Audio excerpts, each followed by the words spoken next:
Hi, my name is Womp Rat, and today we're going to be playing some Orcs Must Die 2, the weekly challenge, Fire Valley.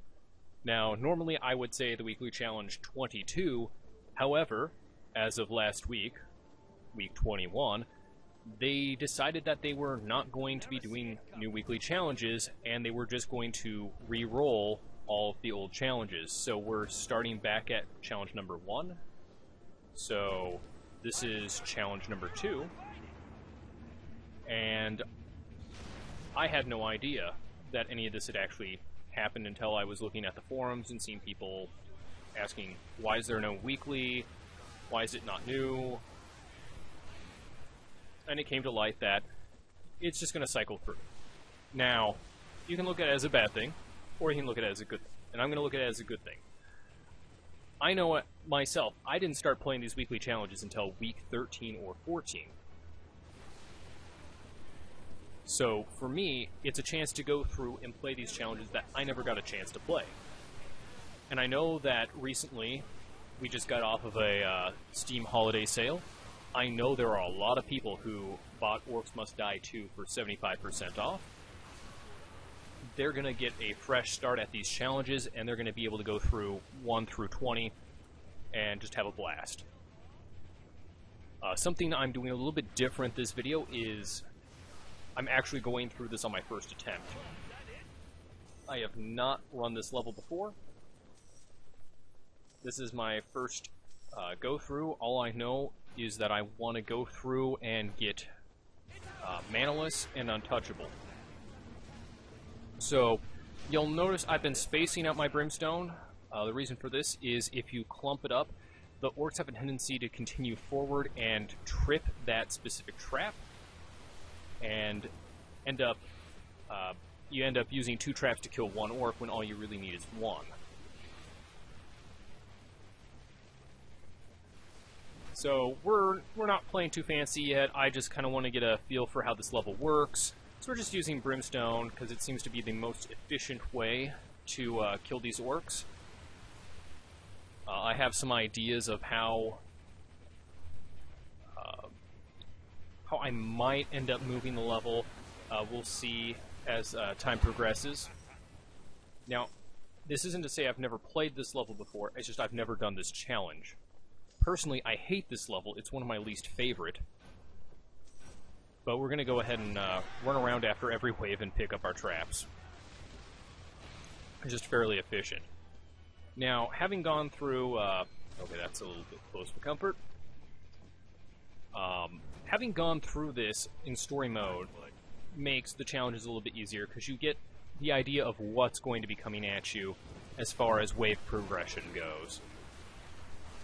So I know that even though we have no defenses in the immediate center right now, the Orcs this wave are not going to go through there. They're going to go through the sides.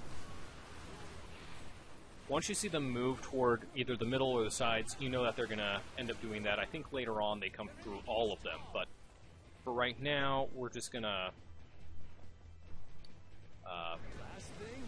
let this be.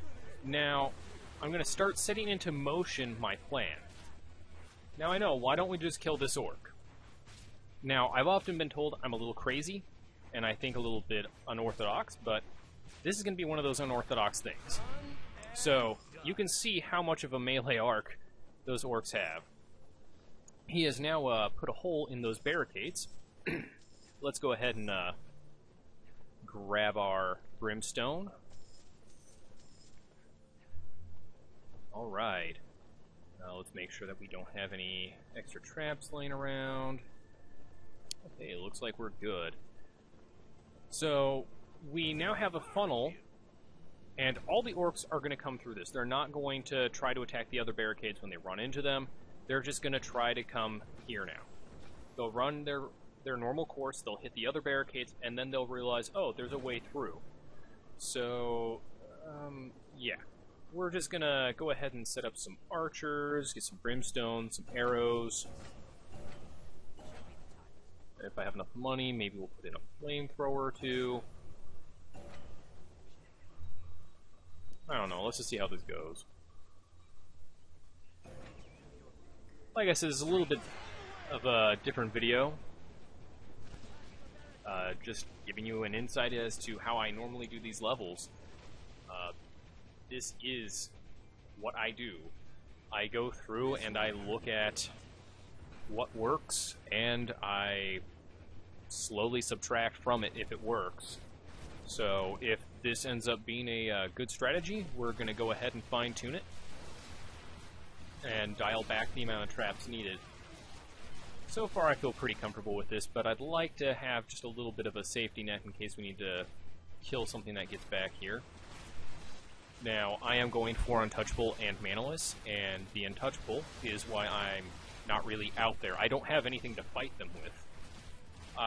The only other thing we could have taken with us is the Fire Ring, but that kind of negates the idea of going for Manaless.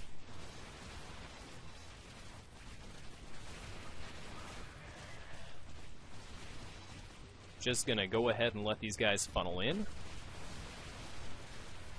The only thing I can think of to do this a little bit differently is maybe the spacing on the archers, because when those flamethrowers... Okay, this is gonna be a little close. Alright guys, come on, kill them. Alright. Alright. When those flamethrowers pop up, they will actually block the line of sight of the archers. So let's go ahead, everything else other than the row we're currently in, or the column rather, is going to come straight down. Everything else has to funnel through that one hallway where we just put our arrows. So that's going to be our secondary kill box. I'm going to go ahead and line the walls with arrows, and probably put down some brimstone. I don't really feel like putting any flamethrowers over there because they tend to act as a launcher, and without any kind of a pit to throw the orcs off of, it ends up being a little bit counterproductive.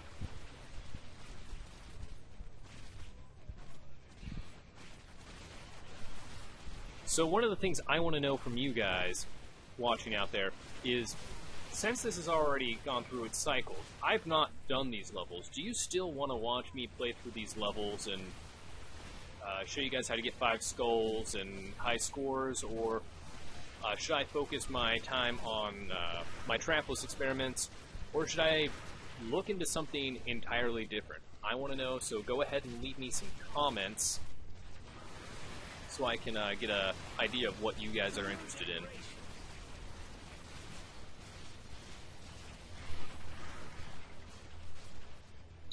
Yeah, we lost a couple archers.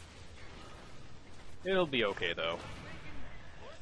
Eventually we will get a break. One of the things you can do between waves is you can actually sell all the brimstone that is currently uncharged and put it down to fully charge it. I'm not really going to bother with that right now. Just going to focus on our secondary kill box. Now, I am a little bit nervous as we have more and more sappers every round. I'm getting just a little bit nervous that they might end up getting to the very back through here and kind of subverting my entire plan. So we'll see if that happens or not. Hopefully not. So it looks like our arrow traps are upgraded with fire. It looks like everything in this level revolves around fire, which is really awesome. I know when I go ahead and play through levels, I tend to focus on fire myself. It's just one of the more fun things to do is set orcs on fire.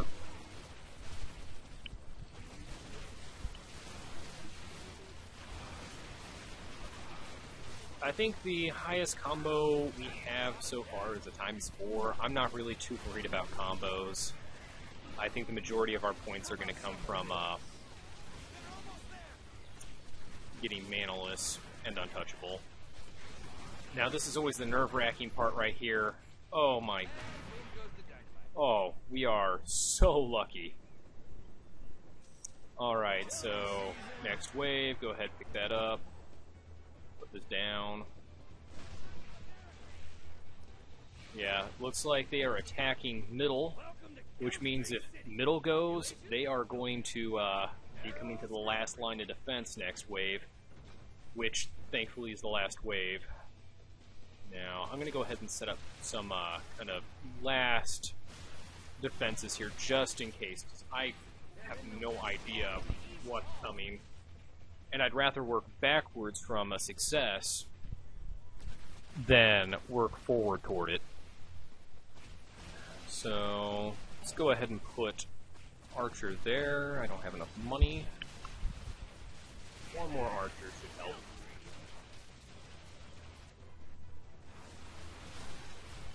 Kind of bugs me because one of the things I normally do in this level is I use those lava-filled mine carts up there to pour lava down.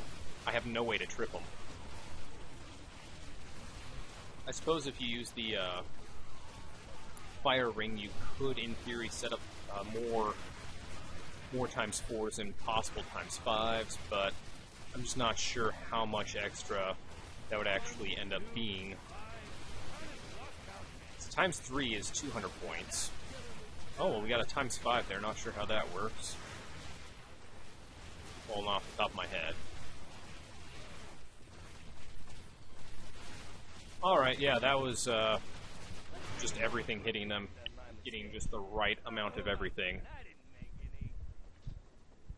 One for our archer, one for our arrow, one for the scorch, or the brimstone rather, one for the flamethrower, and one because they were lit on fire, so that's 5. So in theory a times 6 is possible, but considering that's the first times 5 I've actually seen, I'm not really sure that giving up Manaless is going to be worthwhile. Might be something I experiment with later. But I'm mostly interested in fine-tuning this strategy, at least first. So lots of archers out there, so we're just going to sit behind this pillar and kind of wait them out. Keep our eyes out for sappers and make sure that we don't have these back gates get exploded anymore, because that back one over here is really torn to shreds. We have some sappers on the way. I don't know where they are. I like this one. Alright, looks like we have some coming this way. Put down some brimstone. It'll help out a little bit.